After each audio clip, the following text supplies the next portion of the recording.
Okay, whew, I barely made it. I barely made it in time.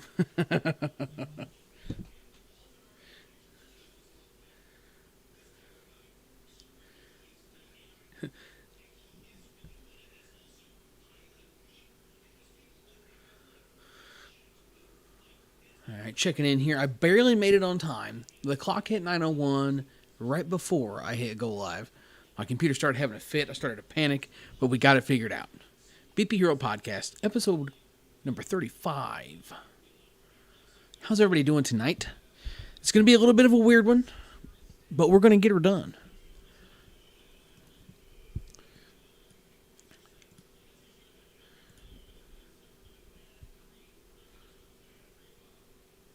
Working on something real nice for you kids in the form of a video. Hopefully it's not bogging down my computer too much. I'm rendering a video and podcasting all at the same time. Technology is a great thing. Let's see. I do have to get my music pulled up. So I've grown accustomed to having the music just purely from the standpoint of sometimes I do go back and listen to a little bit of this stuff from time to time just to rehash something or revisit something, or even just sometimes just to stop and reflect on something I might have said. And I do enjoy the music in there because sometimes I kind of just wander and ponder with my thoughts. So it works out really well. What's up, Eric? How you doing, man? Made it. Just getting ready to leave for work. My goodness, what time zone are you in? I thought you were just a morning time guy. Let me guess. Now you've changed shifts. And here I am on day shift now. Is that how this works?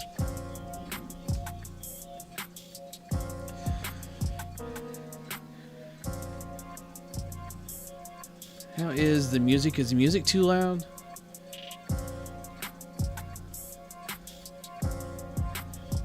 I think it's okay. We'll see. So I'm working on rendering a video, and I think what we'll do, just for something different, is maybe we'll watch the video here. We'll premiere it here.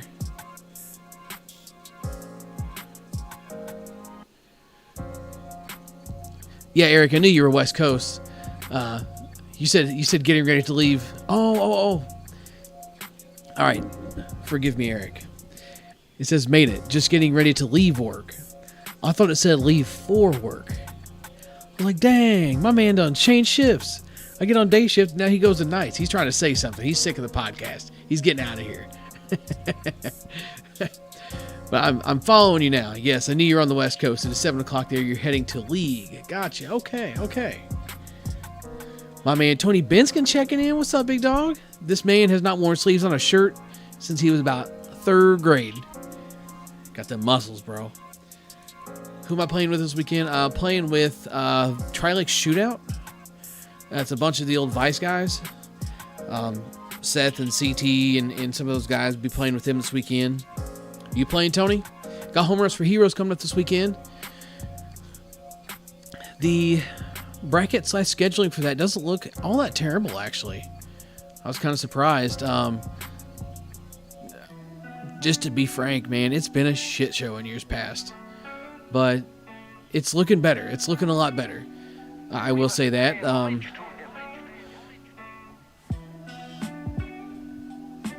I think that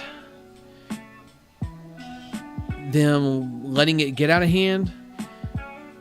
See, this is where the music comes in handy, because I'm gonna get controversial maybe for a minute, so I need to stop and gather my thoughts, so it's not just dead silence, so you can hear the internet dial-up tone in my brain while I'm talking.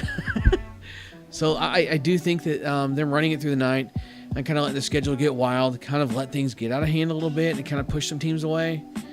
And I don't really know what to say or do for the upper situation either. I think it was just bad timing this weekend, being that B Worlds is going on. Now, arguably, that was probably only going to be one more team. Sightman potentially would have came. They don't play a whole lot of stuff that's not really sanctioned. So I'm not 100% sure that they would have came out, but regardless of the fact,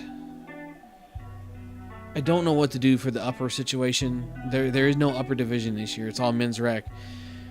The teams that signed up for the upper, basically, they are still considered upper. I can't remember if you get run spots or not. If you're a lower team and you have to play an upper team, I can't remember if you get run spots or if you just get their home runs. I think it's just you get their home runs. But if a lower team is capable of using those home runs, they probably should have been in the upper anyway, which creates a whole different situation and a big sticking point and topic for a lot of the home runs for hero stuff now, which is sandbagging and such. Do what? No, my video is not on. You can come out of the bathroom with no clothes on. What? I'm gonna get fired. she said she said we got to get you an office.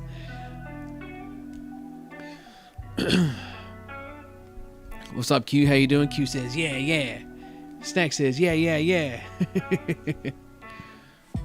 I'm thinking Snack should definitely just jump in the podcast on the way home. That's what we should do. Let's see. Pull this up. Oh, that's not what I wanted.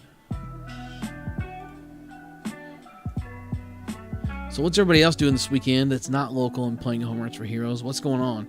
Is anybody in Florida at the World Tournament, perhaps? B and A Worlds down there this weekend?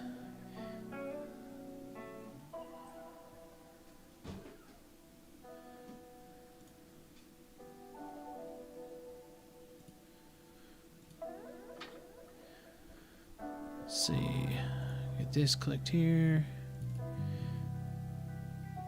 If the internet does get sketch on me, it's only going to be for a minute, so bear with me. Ow. No, I didn't. Finally tuning in for the late show. What's up, Mike? How you doing? Tony says he heard a 5-run spot. The upper team gets 4 and can buy 4 more. Rec teams get 0 and can buy 4. Yeah, that sounds right. All with a DHH. So there's a DHH this year for all divisions? Okay, so that's interesting. Huh. I did not know they were going to implement a DHH. Oh, Q checking out already, going to Warzone. Maybe we'll just shut this thing down early and go play Warzone. Or maybe I'll just make you guys watch me play Warzone. Kidding, don't worry. I wouldn't put anybody through that.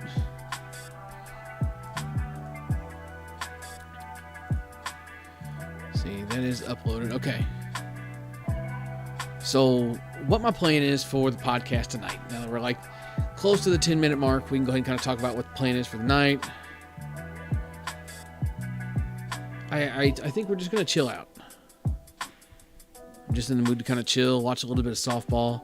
I got this review coming up. So I think what we're going to do, you guys are going to get the sneak peek and see the pure NDM One video that will be up right after this podcast is over.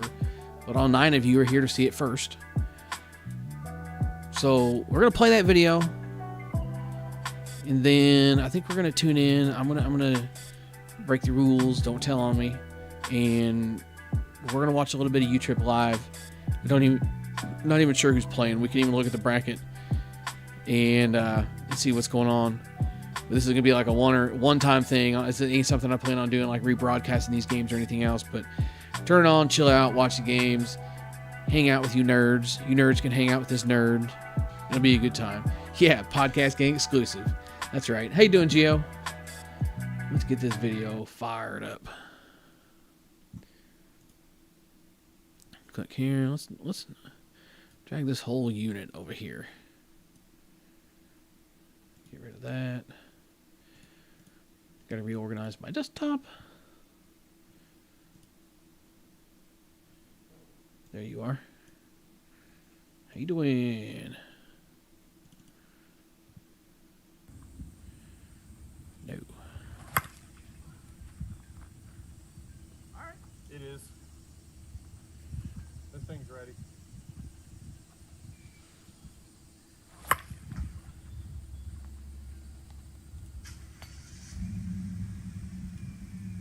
Fifth swing.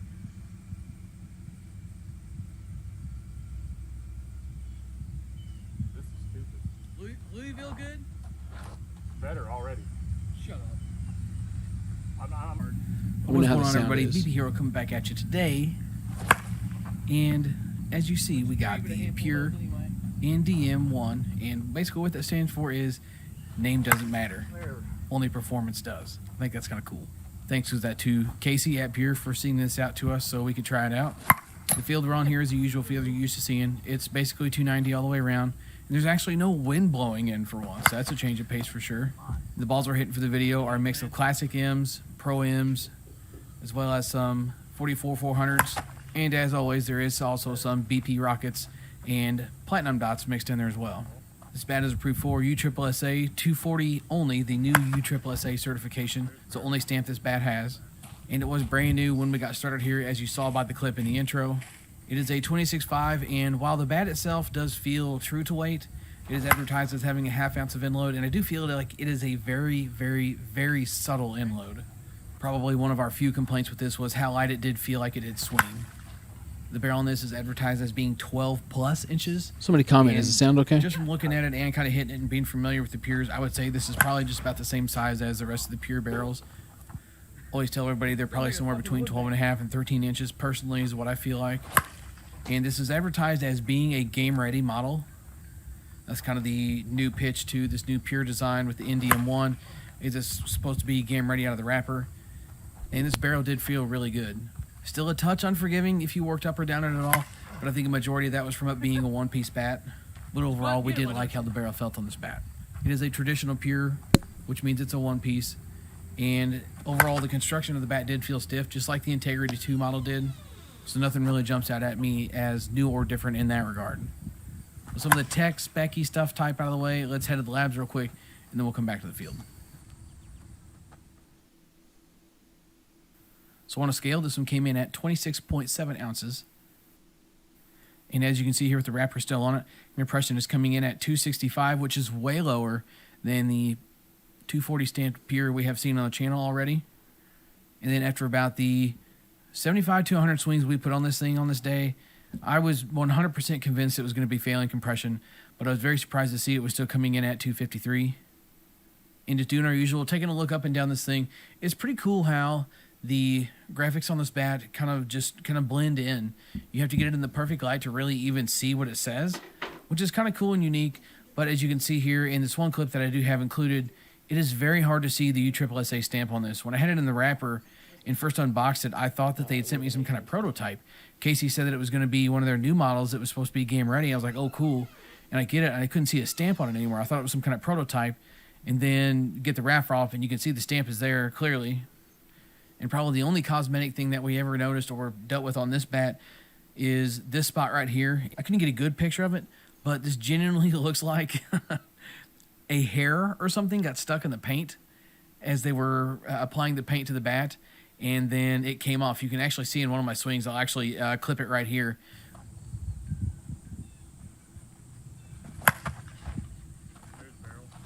You can see something fly off the bat, and it's that piece of paint. I don't know, like I said, if it was, honestly, it looked like a hair or something was in it just based on how it looks. All squiggled around there on the finish of the bat. But outside of that, there's no issues. And yes, this does not look good, but I can promise you it is just the paint. It's not a crack. It's no composite. It's purely just the paint. No pun intended. And one thing worth noting here, Pure is stepping outside of the box and doing something different. I don't know if any other bat companies have really experimented with this yet. They've gone to a finish on the bat to help promote spin. This thing feels like legitimately 80 grit sandpaper. It's very rough.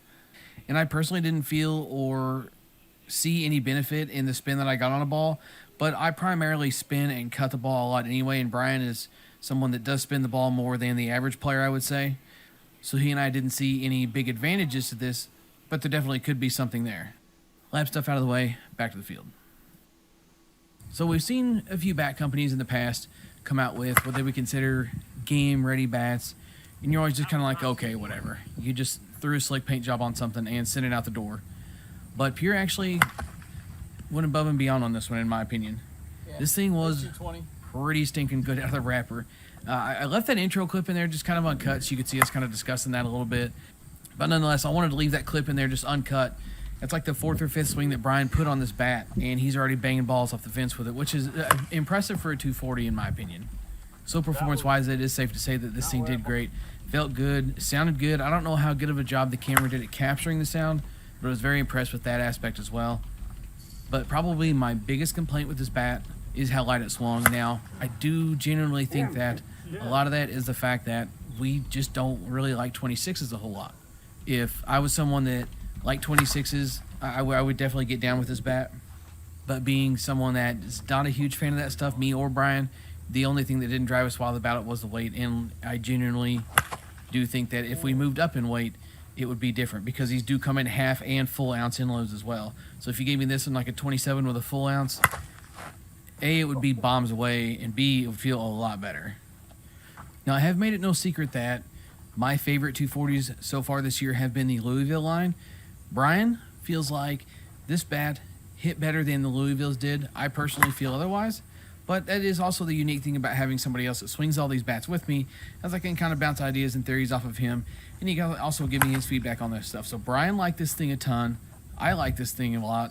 Not maybe as much as the Louisville's, but definitely right there with them. So we got to hit this one with the stamp of approval. And before anybody says a word about it, the only thing with the weight was the fact that we don't like 26s.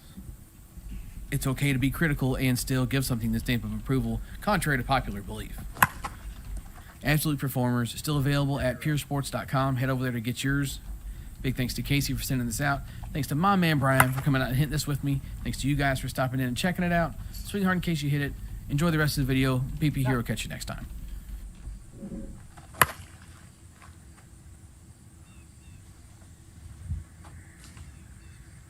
That worked. Killed a baby bird.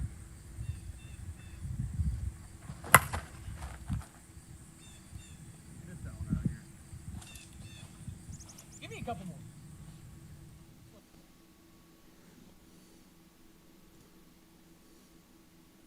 Yay, everybody clap your hands. Yay.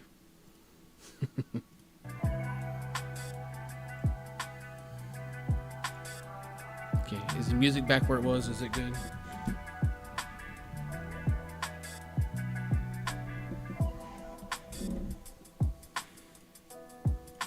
I think I figured out. So I thought for the longest time that on this broadcasting software that it took the volume that I set my speakers on into account, but I really don't think it does. I think it has a slider within that basically pushes the desktop audio to whatever level I want, no matter what I've got my speakers set at.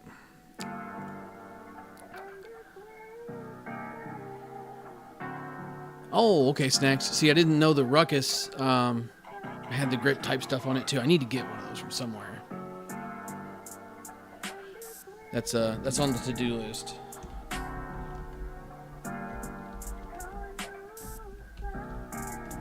But I did think the sorry, excuse me. I did think that the name is kind of cool. The NDM One, like the name doesn't matter, only the performance. Wait, step outside of the box. Instead of just naming it some weird name or naming it after another player. Like, don't get me wrong, it's really cool to have like player model bats and everything else. But like, man, it used to be only like one or two guys with every company. Now there's a player, like every model of a bat has a player's name on it. Don't get me wrong, I'll never have my name on a bat, but it just doesn't hit like it used to. And somebody very, very, very relevant in the slow pitch softball scene, future Hall of Famer who has had his name on countless bats and probably will even after he retires, has said the same thing. It doesn't mean what it used to. And you know, like you got guys that they're so offensive powerhouses, you know, just thinking of names off the top of my head. You got Helmer. Helmer is a legend to the game.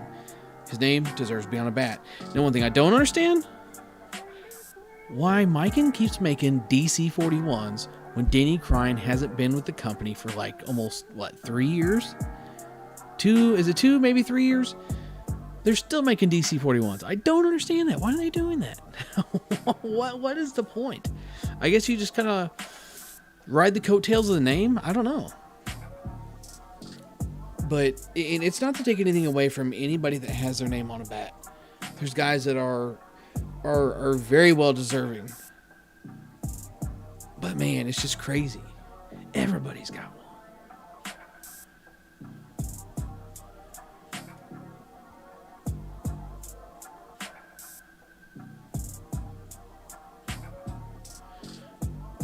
Oh, what's up, dude? Yeah, I did enjoy it. The 27.5, yeah, I was kind of disappointed I didn't get to swing a heavier one. Not disappointed in what I got. Do not misunderstand me when I say that. I'll never say no to a bat to review. I was just kind of like bummed out in the aspect of like, man, this thing would have like set the world on. I genuinely feel like it would have set the world on fire had it been even a 26 and a full ounce.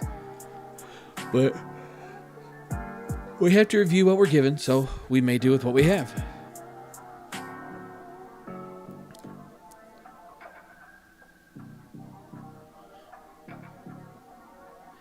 And yeah, I do like the idea of like the one in red and the rest of it blacked out. That would have been cool. Like just like that one like abstract, different look to it. That would have been really cool. So Matthew Clark says 2 years. Now they have a short barrel DC as well. Like what is the point of continuing the DC name? I don't understand that. I don't know if it's like maybe like a contractual thing that like they have to make so many bats and he gets royalties, but surely that can't be a thing because him, swinging bats for another company would like override that. You would think. I don't know. It's just absolutely crazy to me. I don't understand it. But you know what? Some things just aren't meant to understand. I do think, like I said, we're just kind of chilling tonight, guys. I am going to fire up the USSSA live feed. Unless you guys have got some topics and things we can discuss real quick. Or maybe I can even pull it up in the time being. I don't know. I may wake up to a banned account in the morning. I don't know. I've seen other people rebroadcasting this stuff. So if I'm the one that gets banned for this, I'm going to be pissed.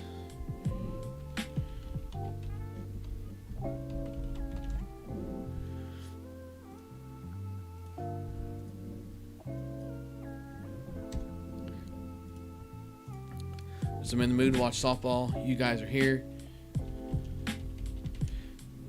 And yes, HB has Bruce Bolts. Oh my gosh, do they have Bruce Bolts?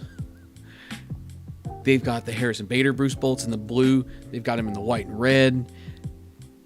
Dude, oh, I'm so mad. I just ordered 3 pairs of spiders. And then like a week and a half, 2 weeks later, all of the Bruce Bolts they've been waiting on to come in all hit. And dude, there's so many on there I want to buy. I'm a little sour about that one.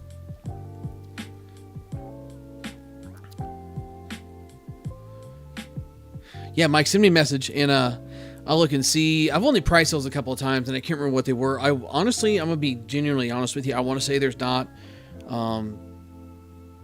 much of a discount to be had with some of that stuff. It kind of depends on what Headbanger can get them for, and they're also required to sell things at a certain price as well. So it might be a deal where Bruce Bolt says, yeah, but you can't undercut us on price, or you can't give your reps the discounted price to sell to everybody else because you're undercutting us. There could be a lot of different variables that go into it, because I've priced some stuff where I'm like, I had to send a message like, is that right, before I could tell the person the price. And then there's other times where basically it's just like $10 off and free shipping. This might be the case with that, or I know that there's even been a couple of times where it is legitimately just list price. Basically I can just help you get it, which is it's whatever. At the end of the day, I'm not looking to make money on this stuff. I'm genuinely not. I'm looking to help you guys get gear. The money has no relevance to me. It's just about getting you guys the best deals that I can. Or even, like I said, even ordering on your behalf just like makes me feel like I helped you guys out. And I get to live through you guys a little bit and spend some money. So let's look and see at the bracket here and see what we've got for games.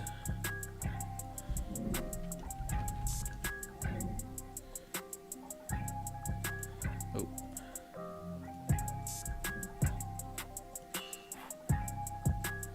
How's the dog search going? It's on one day, it's off the next. It's a weird thing. I'm not.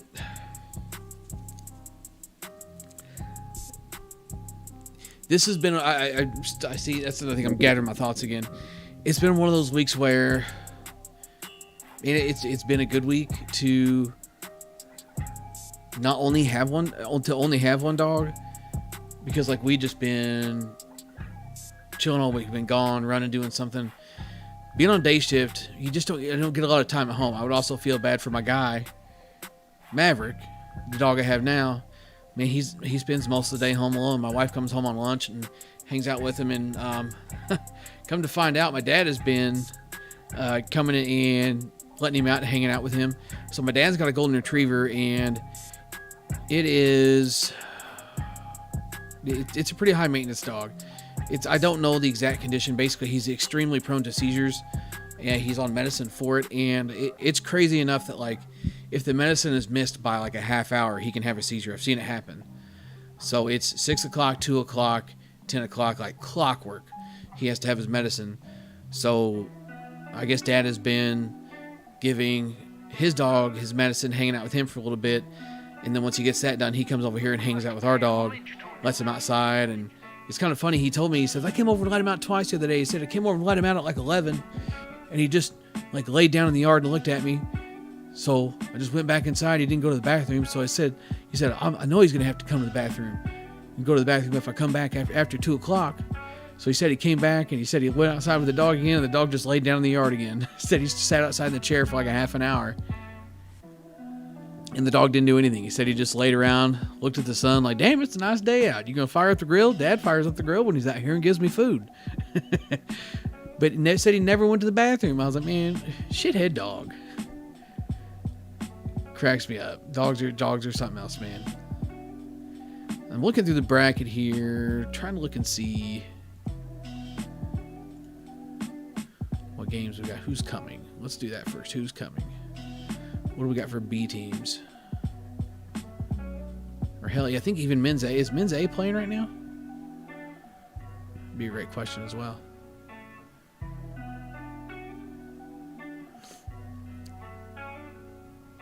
Okay. Game Center. Men's A.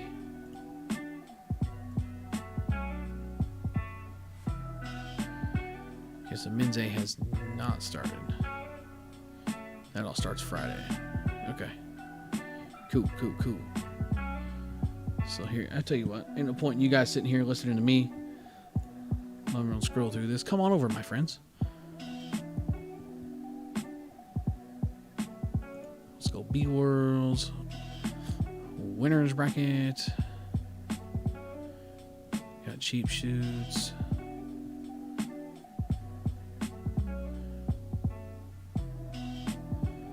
Chosen pit. Oh my God, Danny, 10-10. What is it? 9? Oh, so that's right now. Let's see. White Rawlings. Introducing Extremes Almonds from Blue Diamond. Oh, terrible. Good for you. Ads are terrible. Whose idea was it to have ads in the video? That's what I want. New scorchingly snackable Blue Diamond Extremes Almonds. Watch this. Our account's going to get zapped while I'm sitting here doing this. Bet me.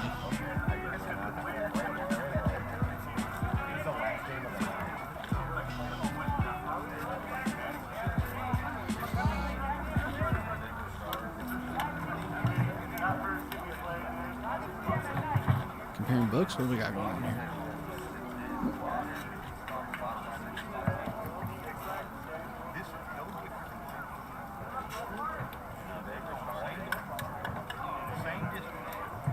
Just pause it a little so it isn't live. Yeah.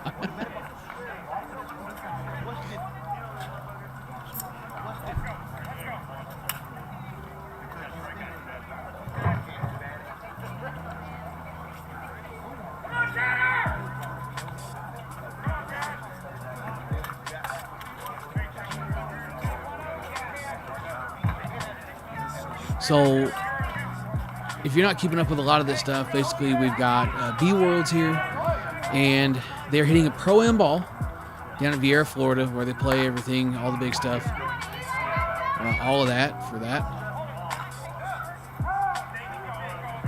Interesting. So this is B Worlds for you SSSA. We're still in the winners bracket here. They are able to hit 220 bats, and they're hitting the Pro-Am ball. And there's been some decent scoring games, and there's been other ones that just look like pillow fights. I don't know if it's a ball. I don't know if it's maybe the size of the field's taking guys out of their element. That's a well-hit ball, going to be tracked and caught for the third out of the inning.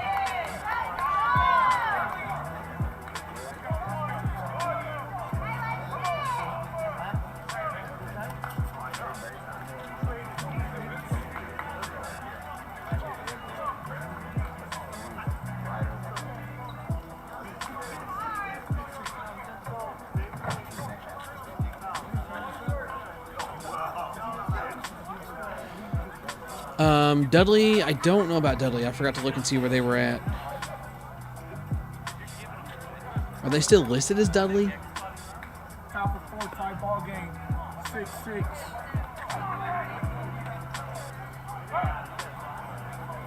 BNS. Looking through the team list here. I don't see Dudley in it unless they're registered as something else. I thought they were going. But maybe I was wrong.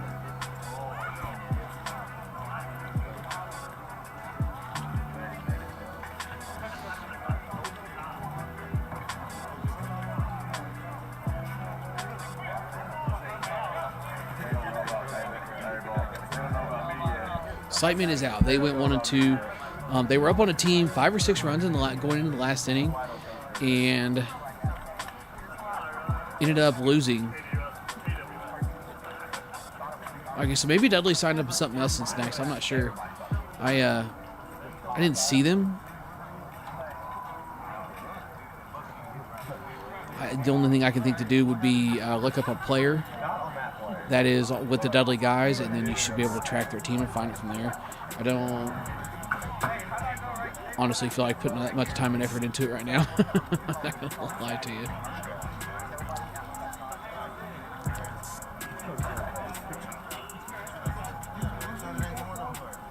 Stand by. I'm going to be right back. I got to run and do something here real quick.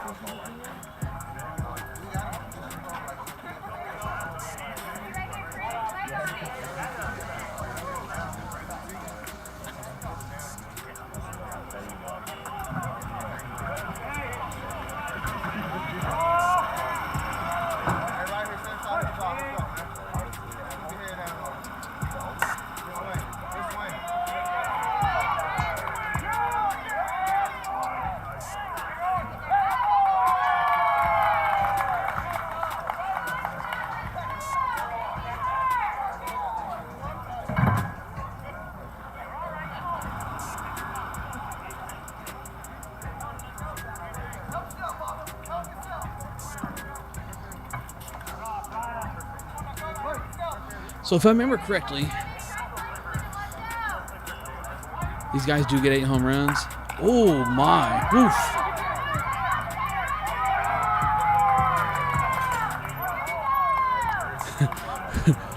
That ball was shit on.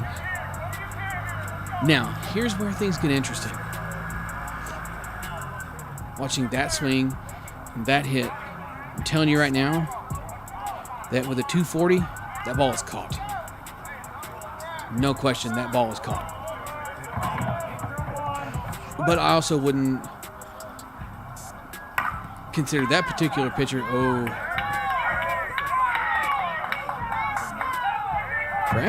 crafty double play. Look at us tuning into a defensive battle here, huh?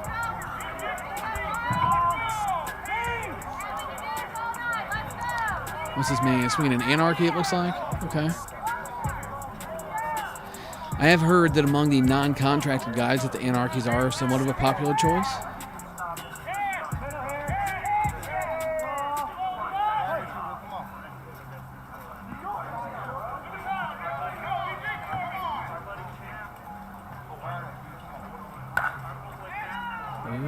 you get him one.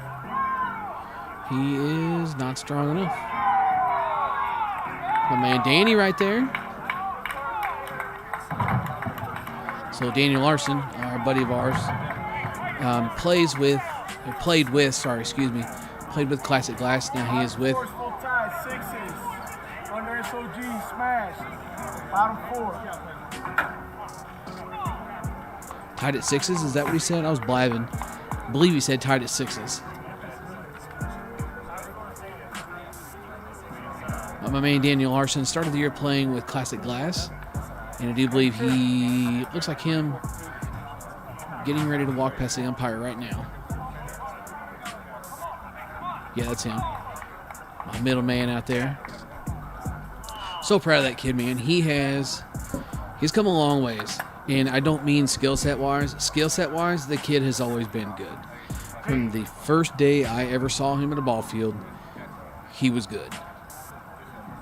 Like, I just knew. I knew, no question, if this kid just listens, takes a little bit of guidance, and keeps putting in the work that he obviously has, he's going to go somewhere. And now here we are sitting here watching him at B Worlds. He played for Classic Glass for most of the year, and no question, Classic Glass is a nasty team.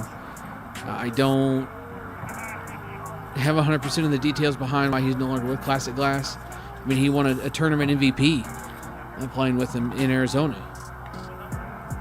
Kid made 3 outs all weekend. It's absolutely, I think he was 29 for 32 or something like that on the weekend, and obviously plays good defense. No matter what this kid does with the bat in his hands, his defense will always be his saving grace. And he's a good hitter. He was a good hitter anyway, and he's transformed himself into a great hitter. I've played a lot of softball with him. I have taken a decent amount of BP with him, and just watching him evolve into what he has become as a hitter and watching what he's capable of now, it's just crazy to see. He could always hit a ball fairly hard, and he's gotten a lot stronger. He's put on a ton of muscle. I mean, a ton. I think he said somewhere on his Facebook post he was 130 pounds at one point when he was really, really young. Danny's probably 25 or 26 now, I'd say, and he's pushing 190. I mean, the kid is just, if he's pushing 190 and 60 of it's ass. I hope Danny sees this. He'll tell you that. He's got a big old ghetto booty on him and then ball pants. It's so funny. Give him shit about it, but he's gotten so strong. He's still super athletic, and dude, the ability that he has to square ball up is just crazy. He makes it look so easy. And that's something that, inside the Parker and the ball in the corner? My man must have fell over or something out there. What are we doing?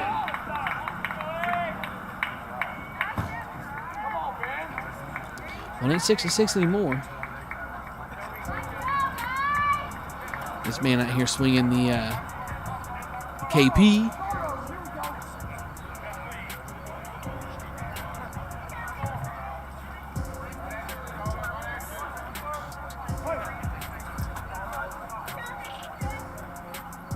Deep.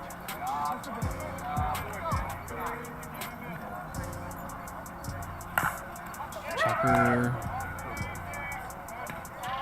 And first. Oh, this is the big man right here. Who's pitching to him? Because I'm not.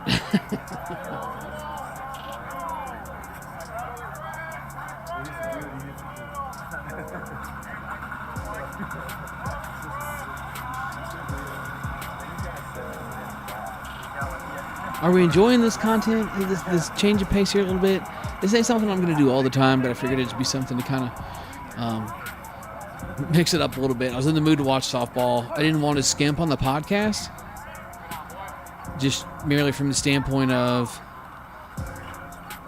I owe it to you guys to do the podcast. I really do. Ooh, that's a good ball right there. I owe it to you guys to do a good podcast, so I figured, what the hell?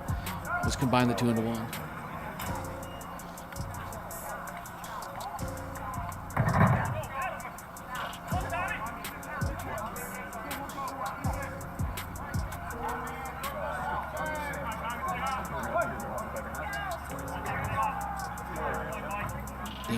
creeping on him.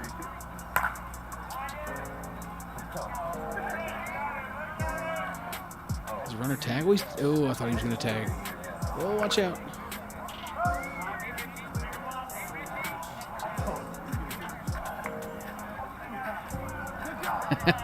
Jason, it's like going on a field trip with your buddies. Yeah, it kind of is, isn't it?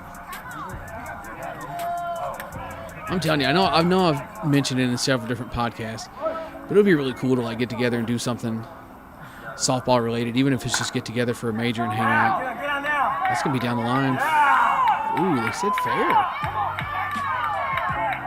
Big man chugging around. Oh, he's gonna hold him up.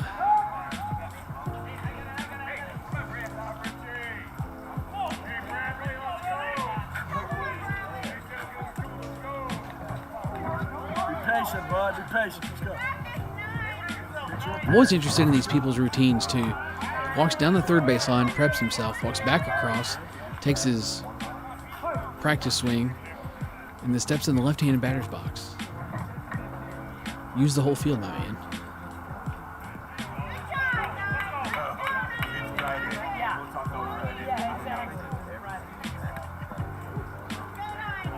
No runner. It's still such an instinct thing for the ball to get past the catcher and like panic ensue. So when we played ASA League in Columbia for years, there was stealing. It was such an incentive to keep the game moving. There was no like the catcher. Ooh, wow. Wow. Wow. I know we're kind of high up, so it's hard to tell pitch height, but man, that looked good. That looked good.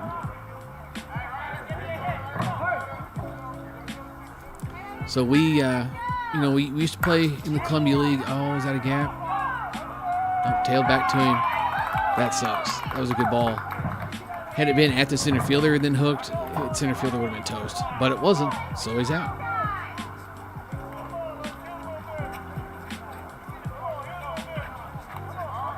Mike wants to know, do I prefer dirt or turf? 100% I prefer the turf. Now, don't get me wrong, I do like dirt fields as long as they're taken care of. Very well manicured dirt fields I don't like. There's 8 under SOG 6, top of 5, 8, 6. Do what, babe? Yo, oh man, but no turf like Sun Valley. Gio, if you're here, you know. You know the deal. That is absolutely brutal. Here's my man Danny right here. So Sun Valley, it was a field. It was a little bit south of St. Louis in a little town called Peevely.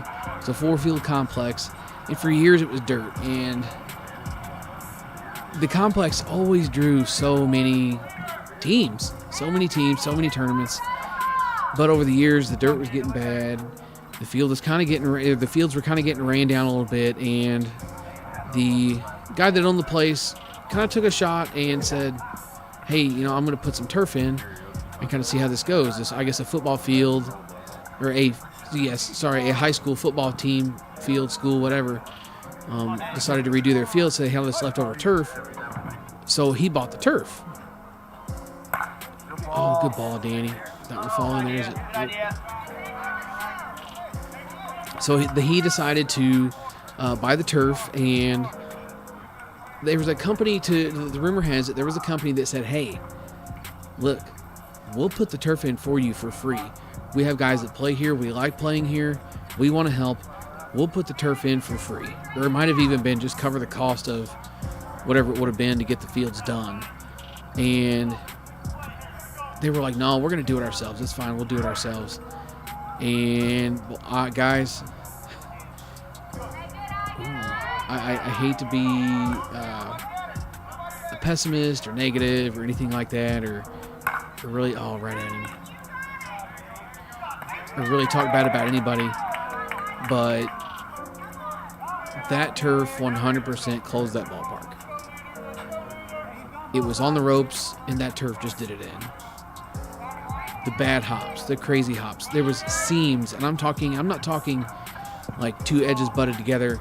I'm talking like gigantic seams where, what a play. Oh my gosh. Hey, we got a treat here, guys. This is a treat. I was kind of worried that like this might be like a boring game, but so far it has not disappointed. But that, anyway, so that turf absolutely killed those fields. Snack said it, yeah. He said they completely screwed it up, and he called it from the start, yeah.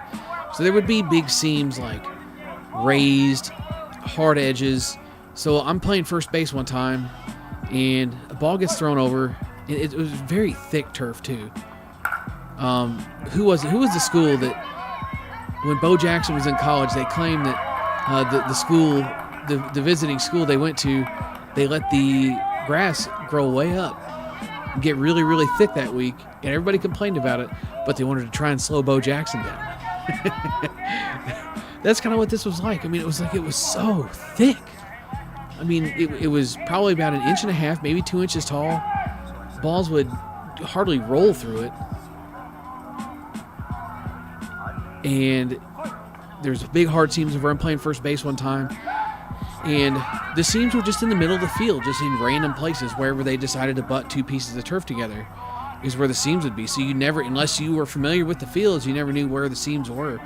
And as we're down there playing, still kind of learning where the seams were, I'm playing first, and I had a ball come from a throw. It was a throw from the left side of the field somewhere, third or short or wherever it was.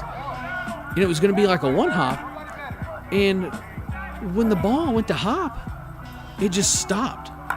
And I was like, what the hell? So, oh, wow, ran that down. Okay. We got a treat on our hands here. We got a 2-run ball game, I believe. Smash it up on a competitive edge. So anyway, this ball just like hits and stops. It was just like stuck in the turf. And I was like, what the hell? So I like throw my hand. I didn't know what to do. I just like threw my hands up. You know, like a ball gets stuck on the fence when you're an outfielder. Not that I play a lot of outfield, but god dang, I've seen it enough times.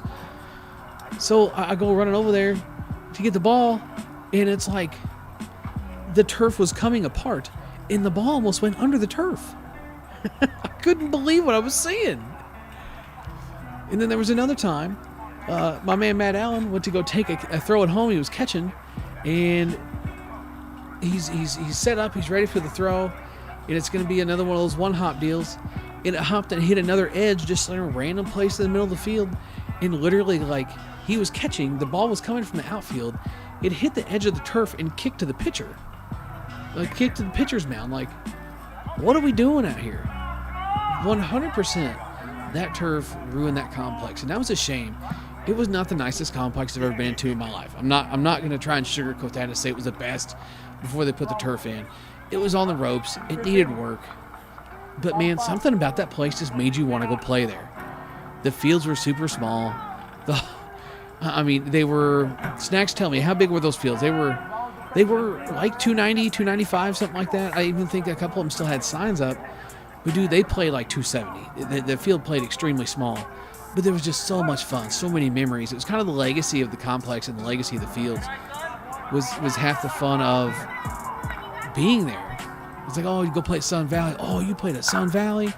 You know, now hitting it on the interstate, my wife just walked by and says, hit it on the interstate.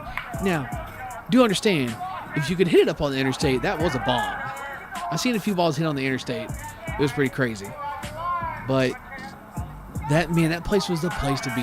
Had a big concession stand that was like indoors, air conditioned, and again, don't get me wrong, it's nothing super nice. It looked like a rundown bar with a couple deep fryers and some beer, a bunch of tables inside with some TVs. Nothing fancy, but dude, they knew how to fill that ballpark up and did a good job of it for a long time. But they don't let you got to take care of your stuff. I mean, if you're drawing that many teams, that means you're making money. You got to put a little bit of that money back in. I understand that, you know, cost of things went up and everything else, but prioritize your money a little bit. A big initial investment can be so worth it in the long term.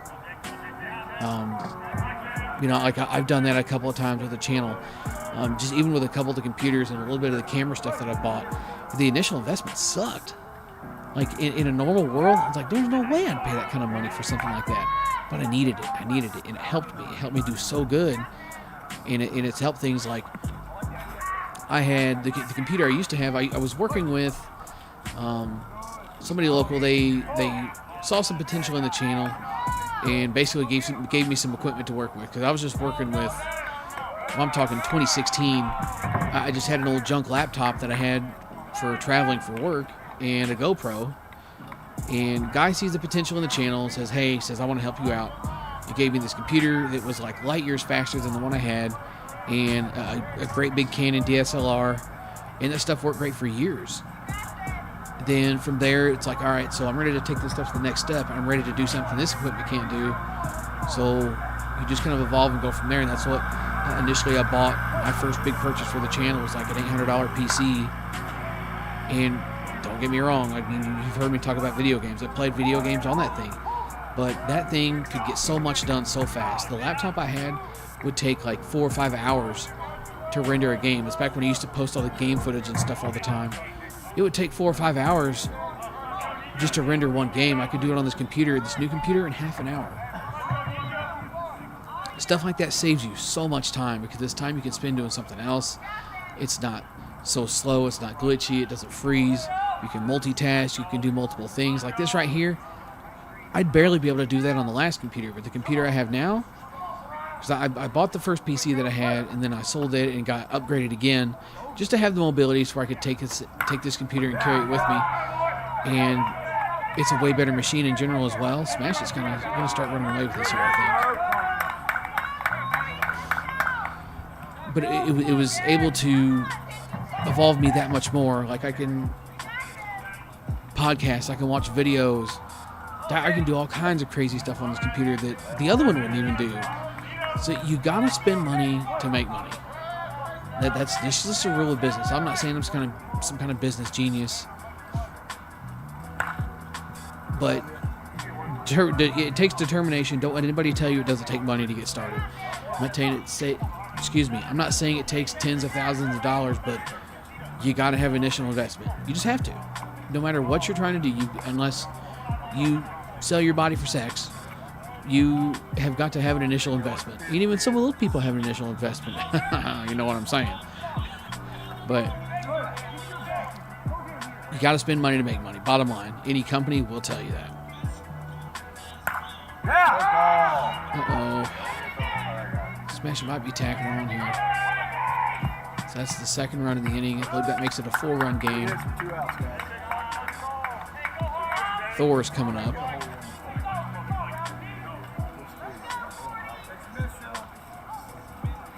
This might be getting ready to get out of hand here. I don't know what inning we're in. It looks like just based on the scoreboard that we are plugging away in innings there.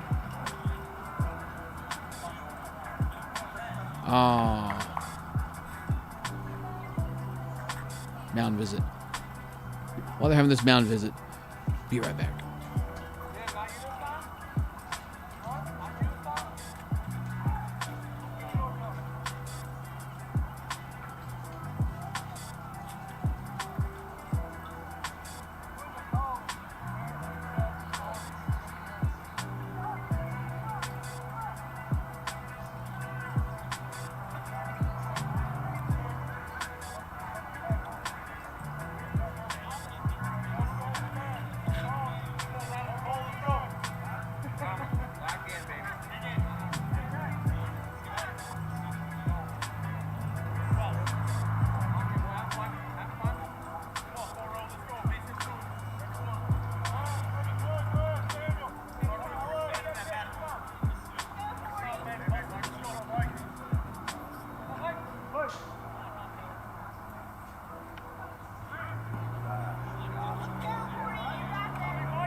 Okay, we're back just in time to see Thor hit one 17.6 miles in the air with a third out of the inning.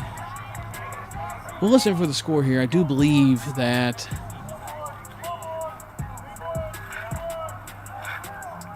see what he says here. Hey, he's swinging a 240. Did you see that?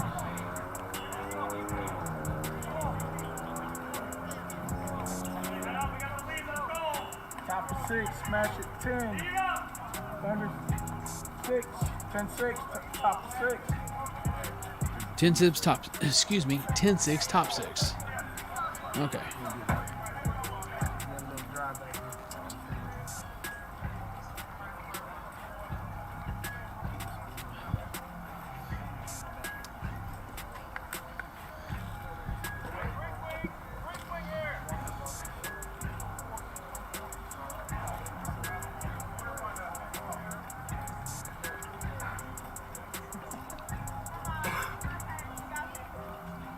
Man, I wish we could do something like this more often as far as like watching this game footage, the majors coming up. I don't even know who I would reach out to try and like get permission to rebroadcast, and I doubt they would give somebody of such small relevance permission to rebroadcast either. But it would be really cool to broadcast these games, do like my own score overlay on the stuff where it doesn't have it. You know, if it's somebody that we wanted to watch, like that stuff would be so much fun. I could spend an entire day doing that.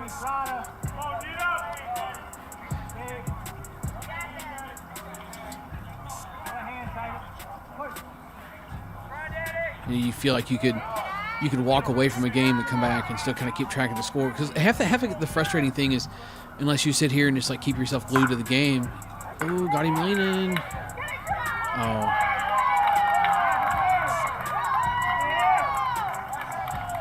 So half of the struggle with watching stuff like this sometimes is you got to go do something and you come back and, you know, what I missed, what's the score, what inning is it? It's hard to keep track unless you've got a good umpire here that can update the camera, but that's not his job. His job is to call balls and strikes, not keep a camera updated. Ooh. Out of your ball. Good swing.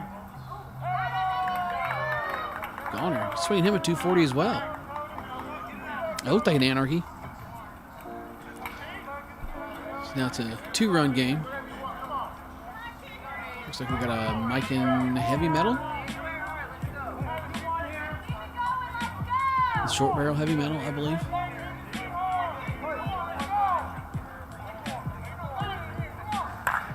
Definitely Mike, and you can tell by the sound. The ball is shit on too. Holy smokes.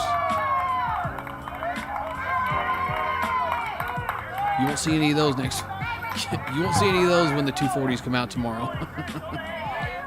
that ball, no, don't get me wrong. I mean, that ball was struck no matter what, but balls just don't move like that with the 220s, man.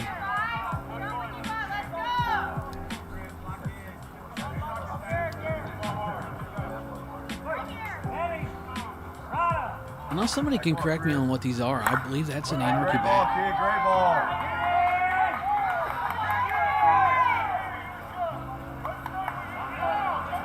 Hey, come on, Connor. Hey, keep it rolling here.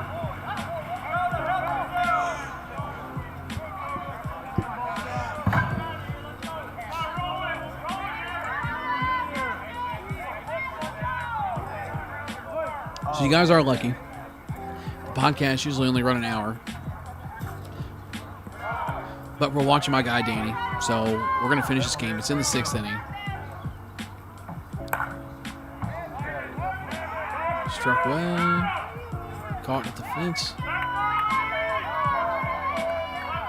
Runner tags. What is that? 1 out? I do believe Danny's got to be close to coming up as well. This man out here swinging to Louisville.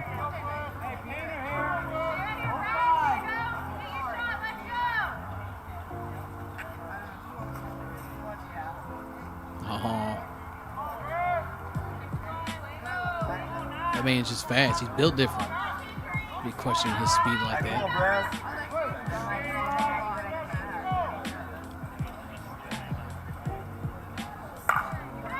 It's a good ball right there. And to be fair, that's a... Oh, dang. He's up at second. That man got some wheels. So that's a swing there that no matter what bat that man is using, that's a hit. Is it a bottom? I don't even wear it no more. No question, that's a hit no matter what. And that's where, you know, some of these guys swinging 240s, like, it don't matter. Like, if you can hit a ball, you can hit a ball.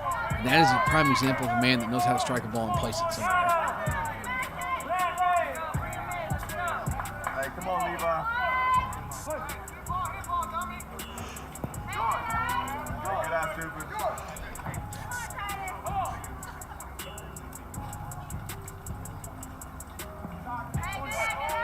Hey, good stick behind you.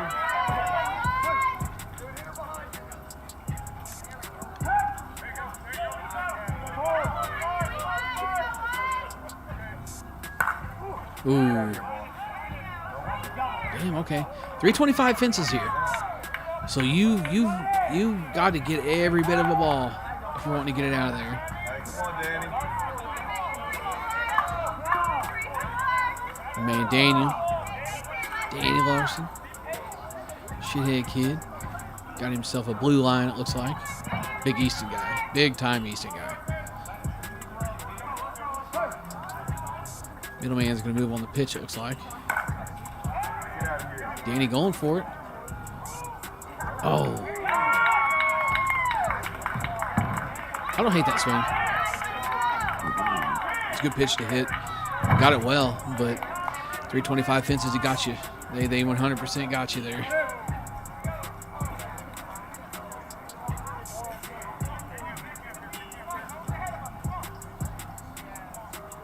Going into the bottom of the 6th, we have a tie ball game, 10s. Tie ball game. Tie ball game? Did I miss something? That's why apparently I need my own scoreboard. I sit here and talk too much.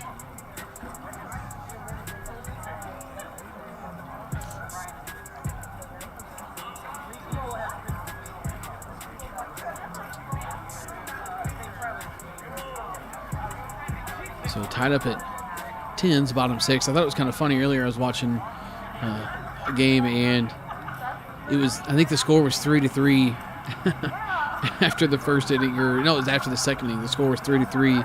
The umpire goes to announce the score and he says 15-15 going into the second or going into the third. It's a tie game, so it don't matter what the score is. It was just kind of funny. Hear him say that. Everybody kind of perked up and you could hear some people laughing. An umpire that can make a game interesting makes a huge difference. And it totally lightens the mood on the field a lot of times, too.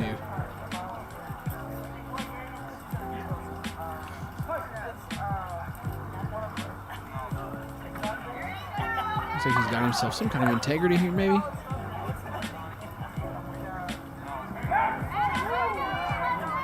Didn't like that one.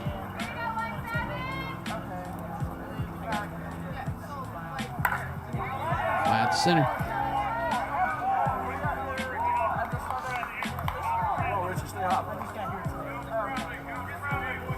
Actually, it looks like it's a creature, Worth creature.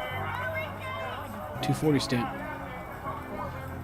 So it is interesting to see the mix of 220s and 240s here.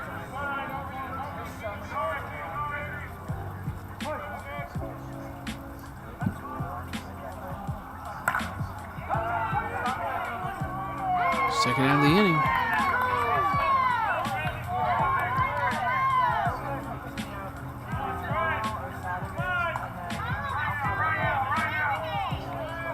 Pace a little bit, buddy, like last time. Wait for your pitch. Elbow up some. What's my man got here?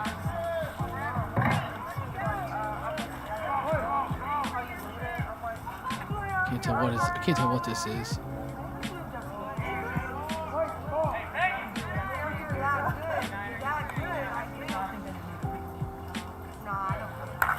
Ooh, got him on.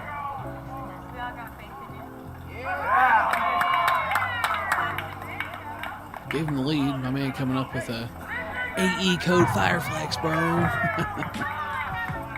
I'll never understand the guys that AE, AY, AB, whatever, Fireflex. Dude, it's a Fireflex. It's going to be good. Don't overpay for one. Just buy one and swing the piss out of it. Ooh, moving the feet, shooting the gap. My man said, nope, no fly zone.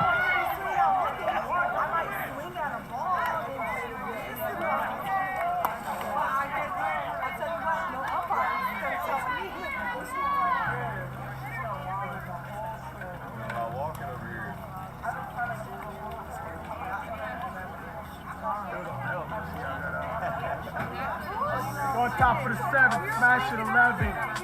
Thunder SOG 10, 11-10, top of 7. So 11-10, top 7. So this is down to the wire here. I'm assuming home run counts for either side have got to be pretty generous, given the fact that he's not even announcing the home runs means it's probably not even in the conversation right now. So plenty of home runs to hit, it sounds like. Competitive edge needs at least one. We got to have at least one to tie it here. The Smash team looks like they got some pop though, so they could come in and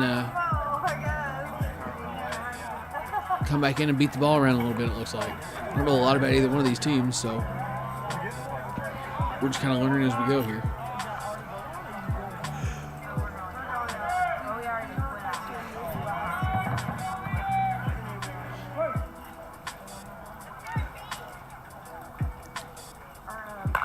Oh, dirty. Dude, So we joke around, so, okay. I thought you were throwing it first. So, Brian and I joke around sometimes. Brian is actually a decent left-handed hitter. The guy's just a good athlete. He claims to not be, but he's a good athlete. He's a really good basketball player. His athleticism is he's just a long, gangly guy, so it may not look the best sometimes. But the guy's a good athlete, and he just gets it. He actually used to mess around with switch hitting a little bit when he very first started playing softball, and was still very much a shithead. But it's funny though because he can hit a ball pretty decent left-handed. I always told him, I was like, man, if you could hit a ball just like that guy right there, and I would see stuff like that and say, hey, if you could hit left-handed, I'd let you do it if you could do stuff like that. Ooh.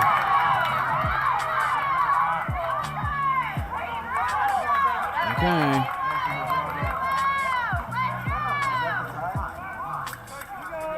But that was just an absolutely disgusting swing.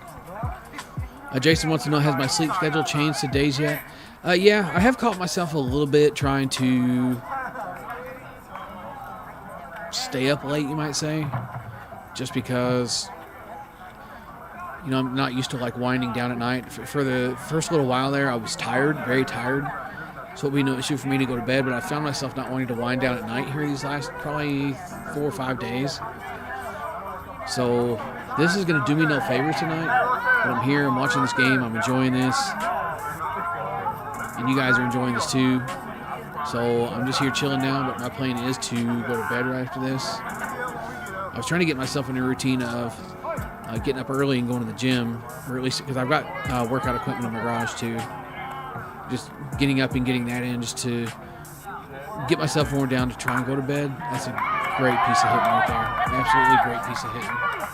Oh, sniper. Oh.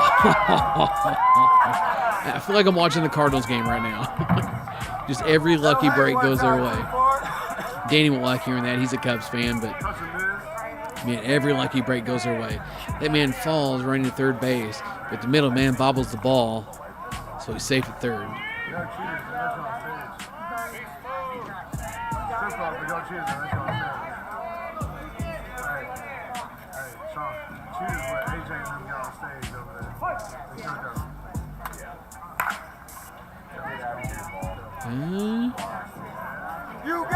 Got him on.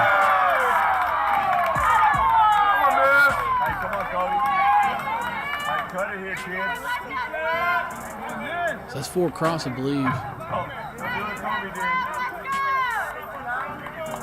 And that's a man-sized shot, too, to be able to take that kind of swing in that situation. On a 325 fence?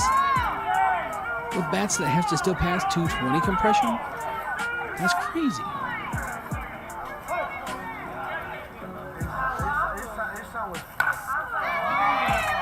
Got him another one?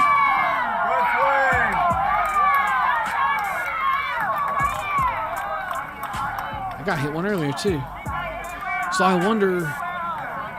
I just got to thinking about that. I'm assuming they're still testing 220 certs. Like the passing is 220 I would assume. Surely they wouldn't make the 220 bats pass the 240 test.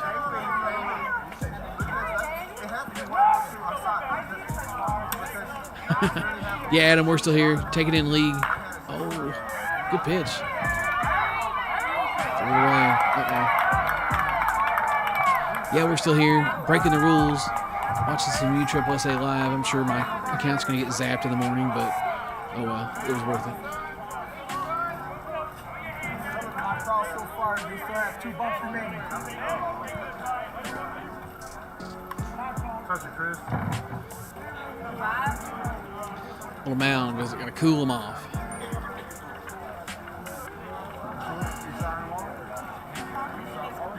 How'd you do, Adam? Did you guys win?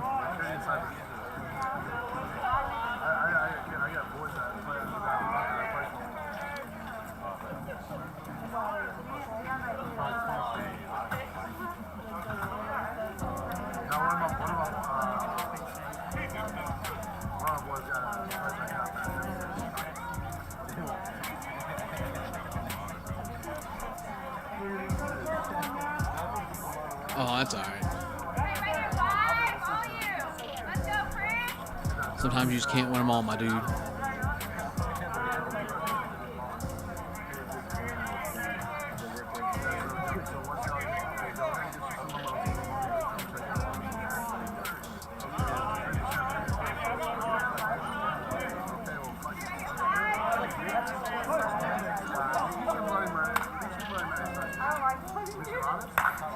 Ooh. Oh, good play, Chris. Come on, Chris. Not even one. Come on, Chris. I think that makes a 6-run spot here. All right. Hey, come on, Coda. Come on, Vince, where are we going? My girl right there. Come on, Coda. Swing hard, kid.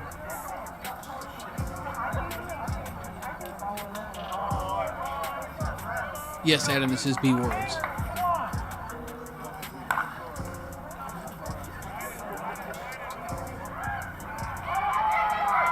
See now, personal opinion, outside looking in, that swing does not work if you're swinging a 240 bat. You got to stay honest. You got to put a good swing on a ball. Swinging a 240 bat,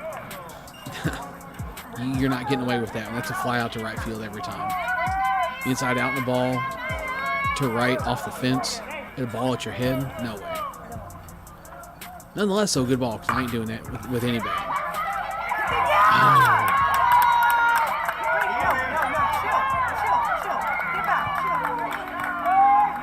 Oh. Snuck another one through.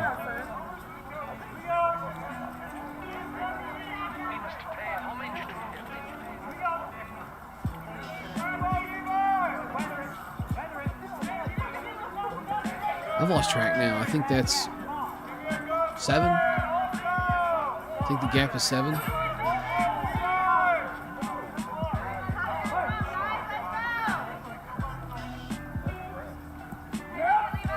Good pitch.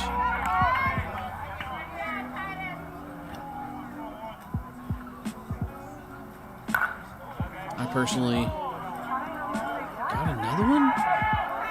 Wow. Danny, tie a few on here. Adam, I know this number 34. I know him batting. He's one of my local guys. He'll be in a few reviews coming up here pretty soon, actually. I've been every time I always forget. I always forget about it. I've got a couple of reviews shot that I just need to post. Like literally just do a voiceover and post. Oh, okay. I see you, guy. Stamping it off like your big stuff. That sucks for Danny because that ball was shit on.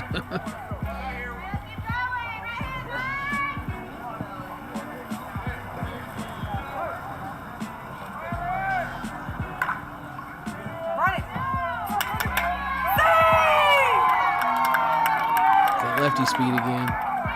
Put her on the ground and run, boys. Make them work. This donkey here's going to hit one, I just know it.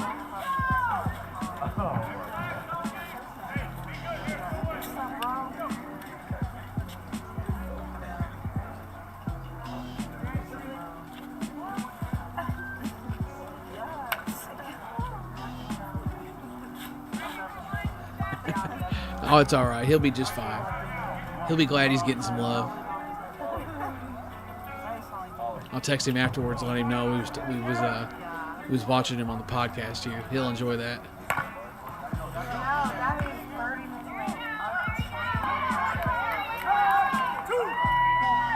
Huh.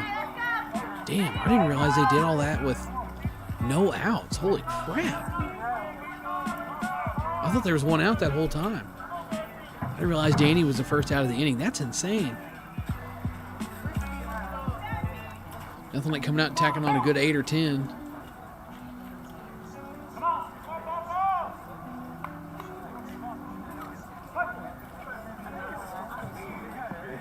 We're inside.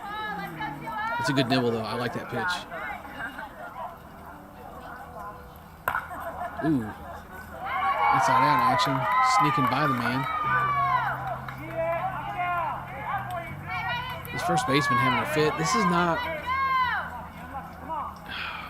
I'm going to shut up. I'm not going to say what I was going to say. Screw around and paint myself into a corner with some of the thoughts and opinions I have of some of this stuff.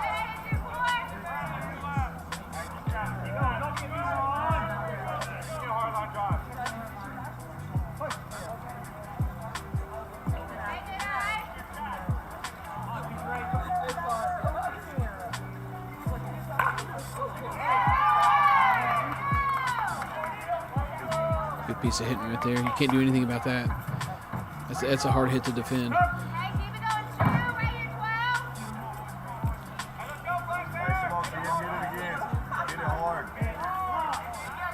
I don't think I've seen this guy not hit a home run yet.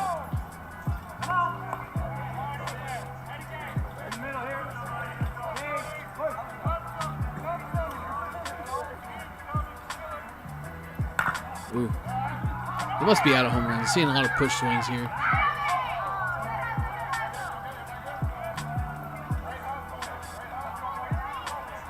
That was a very forced swing. They must be out of home runs.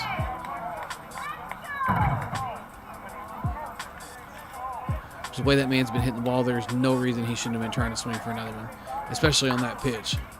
Which kudos to him for putting a crafty swing on that. It just barely didn't. It didn't get through. Barely got fielded, but it didn't get through.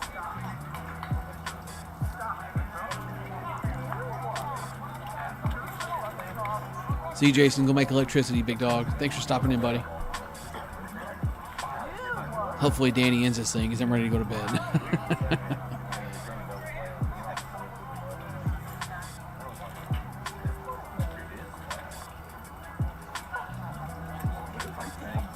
Umpire come back for a score here, I believe.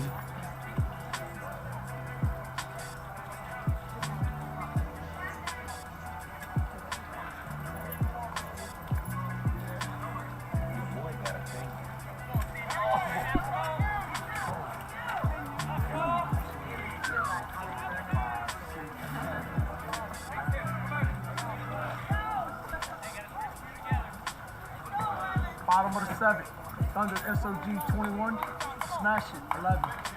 Wow, 10 runs. Okay. I thought it was 10, but I wasn't sure. He did call it the bumps remaining, and I didn't hear that.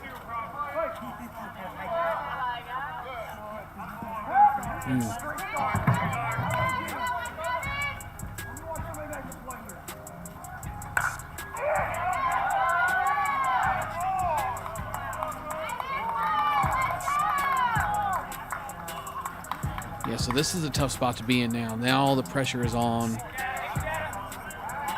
this entire team hitting. There's already one out. And you've got to score 10 runs. Not a favorable situation.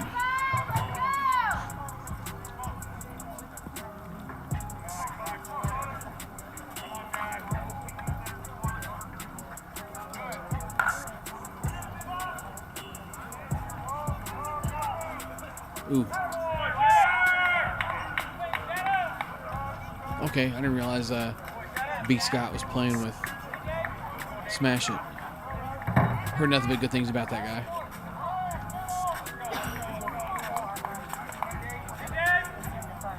So now we have a 9-run ball game.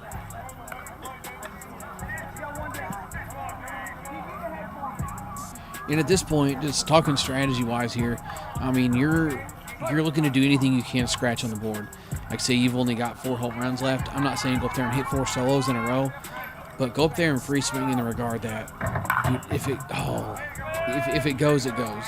You can't be worried about not using home runs, because the home run is, at the end of the day, a swing that didn't make it out for you. You know, it's kind of one of those use them up and worry about it later kind of situations, in terms of you need runs to stay alive. You need to not make outs. So if you make an out, trying to conserve what could have been a free, and not essentially a free run, but you know what I mean. If you're making outs when you could have potentially swung away and, you know, hit a home run, it completely changes everything. So you've got a free swing at least until you're out of them, and that's what that solo was about there.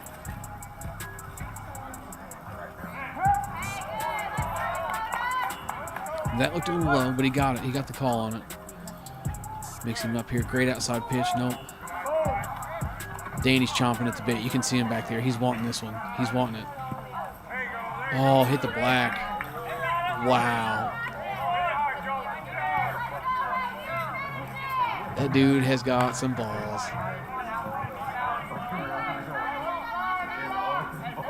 Runner coming in.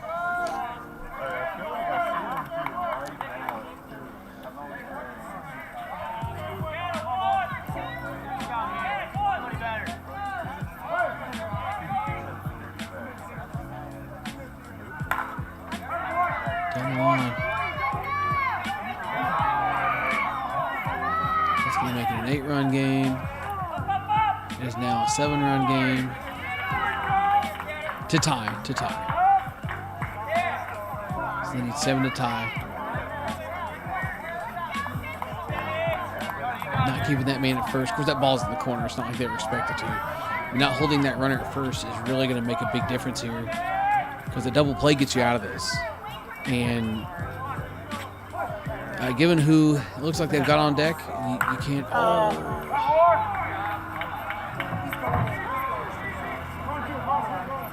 Given who it looks like they had on deck, getting ready to hit here, you can't walk and pitch to this guy. He's a monster.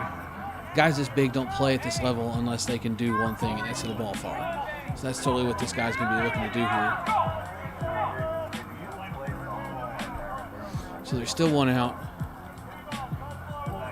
Unless they personally know this guy, know something that I don't. It's kind of the interesting thing about playing teams that you don't know and watching some of this stuff is just something different, you know.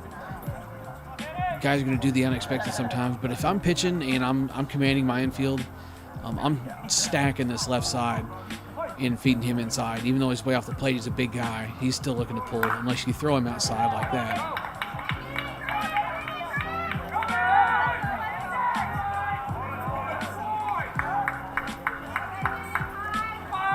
So you need runs. Are they going to sub for this guy and run? I don't know what their bench situation looks like, but surely you would be thinking about subbing for this guy. At least a sub and reader, so he can come back in and hit.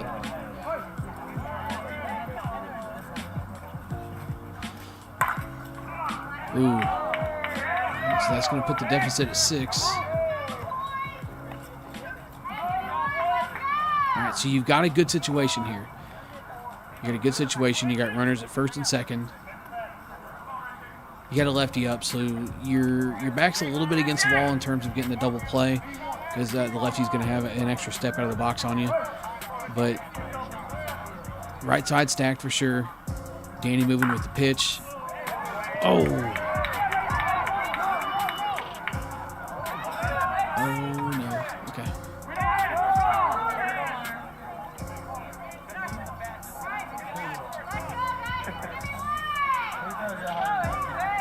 That's a hard hit ball. You can't do anything about that. That's on nobody. That was a good ball. That's exactly what I was just sitting here calling out. You need to stack up the right side, have them hit something into your defense. Call time here, kind of chill them out, talk about it, because there's still only one out. Still only one out. I believe there's 6 runs to go. Oh, they stopped the game for the bird to fly through. I got you. Okay. This would be a great time for somebody to like laugh or something.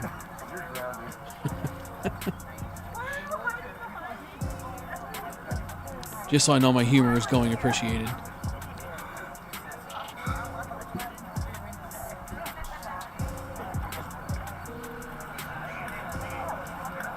Okay, so this is the lefty that stares on the third baseline. He's going to come over to the other side. Takes a little warm-up swing. Strike, Brad. It's yours. I do believe. Oh yeah, I just heard somebody say. Yes, I do believe this is Bradley Scott.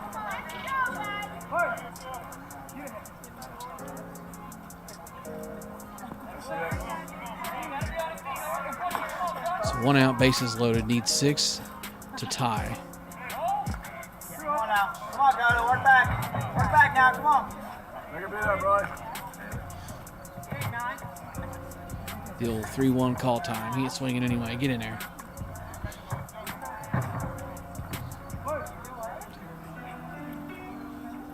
Outside. Oof. The deficit is 5. Bases loaded, 1 out. Bottom of the 7th. This is like stuff you like dream of when you were a kid almost. Watch the line drives. Watch the line drives. Swing a strike. Heavy. Bring it up. Be patient. Be patient. Get out of here. Wow.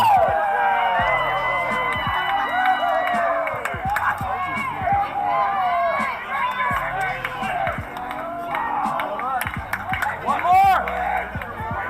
And just like that, the deficit is 1, ladies and gentlemen. Base hits over Ladies and gentlemen, I'm assuming. 1 out.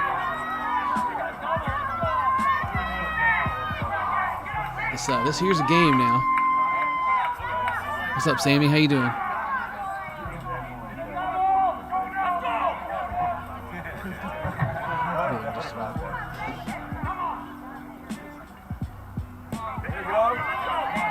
First pitch is short.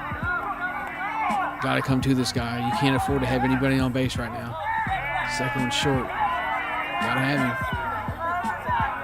This is a bad spot to be in as a pitcher because you have to give this guy something to hit that's not an absolute freaking cookie. Now, the 3-1, this guy should not be swinging anyway. You're at a world tournament. Counts full. You gotta have him. Oh.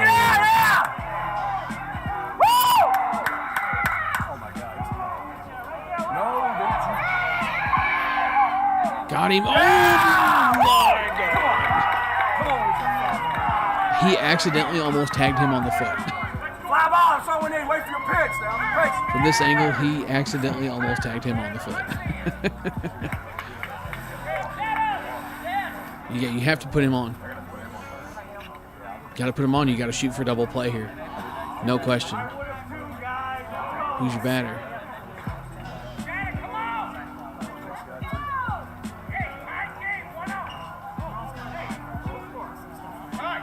Tied up. Be patient. Just wait for your pitch. Make it be your pitch. That's all you got to do.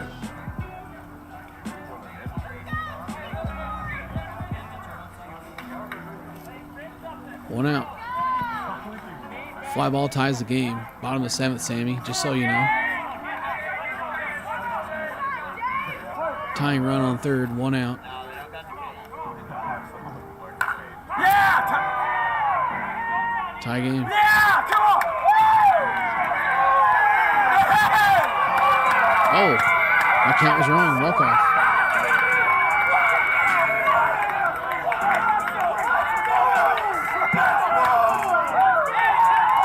Damn.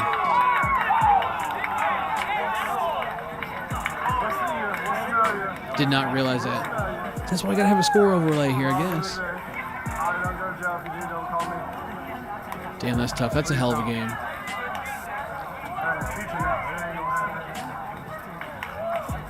Wow, what a game.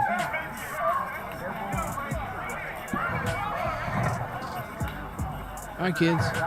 Thanks for stopping in and checking it out.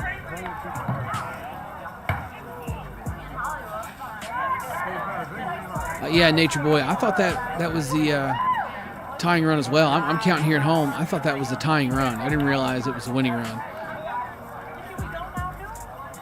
That should, by my count, that should have been the 10th run. But you know what? That's why I'm here, and they're there.